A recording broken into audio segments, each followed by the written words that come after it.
Okay, let's just dive right into this. Welcome to today's Explainer, where we are breaking down the absolute biggest differences between the incredibly popular solo leveling anime and the original legendary manhwa. I mean, seeing Sung Jin-Woo's epic journey, going from the infamously weak, downright pitiful E-rank hunter all the way to an absolute powerhouse, finally brought to life on screen. It was a total thrill ride. But, as we all know, bringing a comic to the screen always brings changes. Today we're going to explore the scenes that were shortened, the brutal details completely removed, and the deeply surprising new story elements the studio actually added to fit this massive world onto our TVs. Now, it's literally the very first question every dedicated reader asks the second an anime adaptation is announced, right? Did the anime skip important moments? We all panic a little bit. It's a completely valid anxiety. So, did the studio leave out crucial parts of the manhwa? Well, the short answer is yes, they for sure did. But the full answer is actually much more fascinating than that. Because when you really look at what they cut, what they tweaked, and what they completely invented from scratch, it tells a brilliant story about the actual art of adaptation. Let's get into it. Before we look at the specific scenes, we need to talk about Section 1, the Webtoon Adaptation Challenge. Understanding the production reality behind the scenes is absolutely crucial here. Think about how you read a webtoon. Comics like Solo Leveling are specifically designed for that infinite, seamless vertical scroll of a smartphone. The artist paces the action in a way that just doesn't map easily to a standard 24-minute horizontal TV episode. Plus, anime production deals with incredibly strict episode limits and tight runtimes. We've actually seen these exact same pacing constraints affect other major webtoon adaptations too, like God of High School and Tower of God. But here is the key takeaway I want you to remember. Cuts don't necessarily mean a worse show. Sometimes condensing the source material is exactly what's required to make the story flow naturally in a totally different medium. All right, so with that context out of the way, let's get into Section 2. What the anime cut? Let's look at Episode 9, featuring the incredibly grim death of Kim Sang-shik. In the original manhwa, as he's being brutally attacked, Sang-shik actually has a really heartbreaking inner monologue. He remembers these deep conversations with his wife and his children, and he desperately promises himself that he's going to return to them. It makes his desire to live feel incredibly palpable and tragic. The anime, however, streamlines this entirely. They just have Jin-Woo's group discover a gravely injured Sang-shik, who briefly apologizes straight to Jin-Woo and then dies. Now, you might be thinking, wow, removing his inner monologue definitely softens the blow of his final moment, and you'd be right. It does. Though, to be totally fair, the anime studio did add a brief original scene of his family way earlier in the season just to compensate for losing this exact monologue. But you know, sometimes it's the tiny, almost totally mundane cuts that completely change the vibe of a scene. Right before entering that infamous D-rank dungeon at the very beginning, the manhwa shows Jin-Woo just trying to get a simple cup of coffee. But the vendor runs out of coffee exactly as he walks up to the front of the line. It's a subtly pitiful, almost comical moment where the universe just seems to be spitting on him. The anime skipped this tiny interaction completely. Instead, they just show Jin-Woo casually greeting Sang-shik, who already has his coffee in hand. It's such a small detail, but in the comic, that missing coffee instantly established Jin-Woo's absolute underdog status.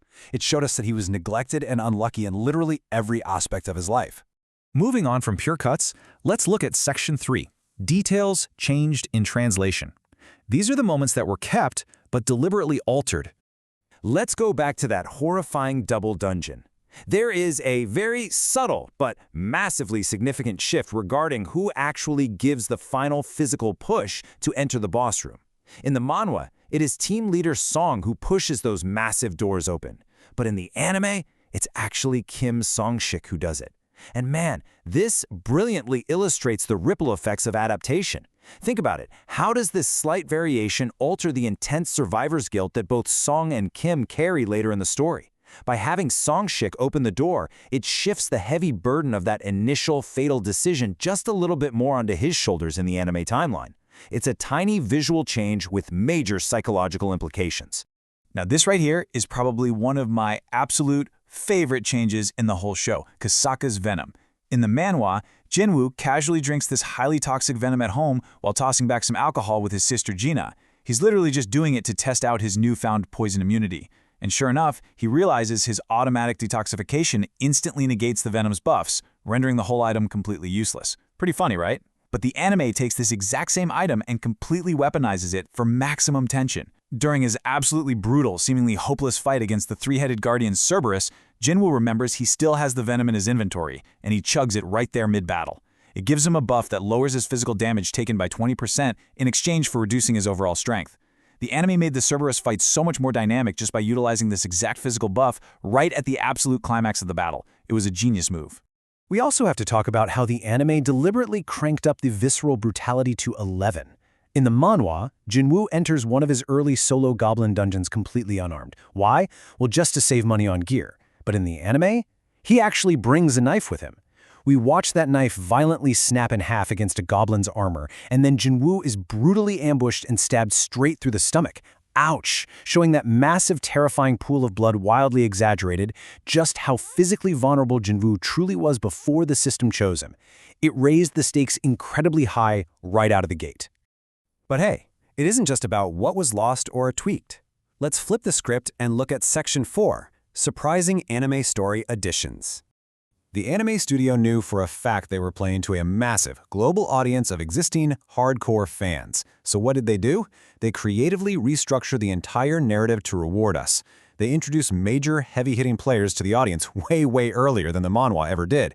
From episode 1, we get these awesome early glimpses of the S-rank president of the Hunters Association, Go Gun-hee, which brilliantly provides hints of the deeper political tides we're going to see much later in the story.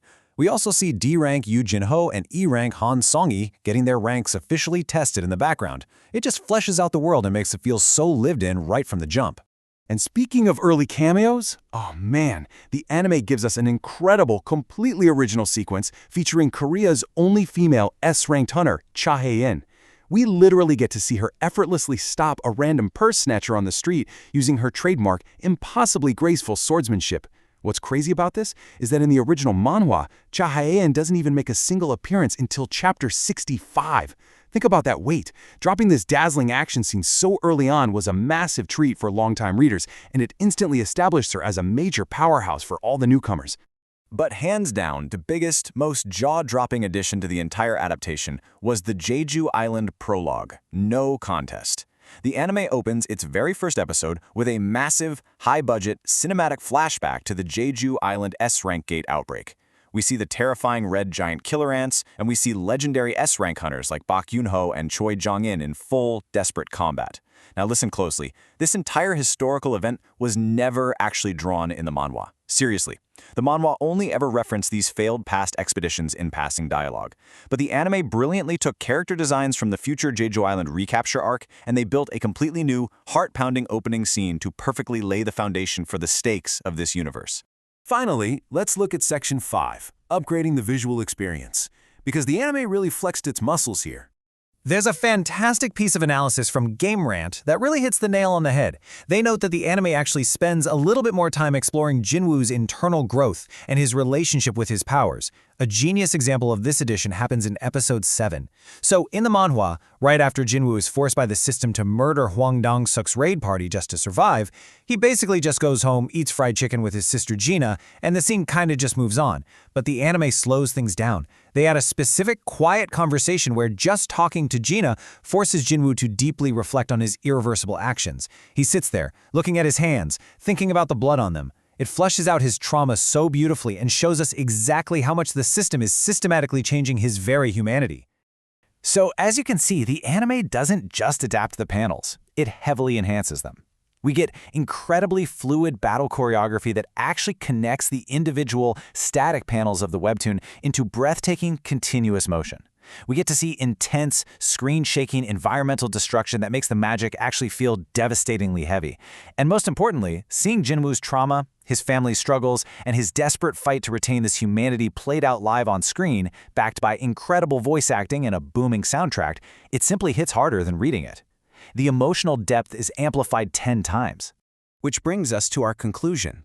2 distinct ways to level up, both of which are absolute masterpieces. Making these changes is never easy, but all of those difficult choices paid off massively. The solo leveling anime actually became the first anime ever to reach over 1 million ratings on Crunchyroll. That is staggering. It captured a massive global audience, proving that whether they were condensing minor scenes, adding entirely new prologues or tweaking the mechanics of boss fights, the studio, A1 Pictures, managed to perfectly capture the soul of what made Dubu's incredible artwork and Chugong's original story so universally beloved in the first place. So, I want to leave you all with a question to think about. Which missing moment from the manhwa, or which surprising new addition to the anime shocked you the most? If you are an anime-only viewer, I literally cannot encourage you enough to go read the original manhwa. You've got to experience all the intricate details, the extended inner monologues, and those extra scenes that just couldn't make it to the screen due to time. Both versions are absolute masterpieces in their own right, and they complement each other perfectly. Let me know your favorite differences in the comments below. Keep exploring this amazing universe, and I will catch you in the next explainer.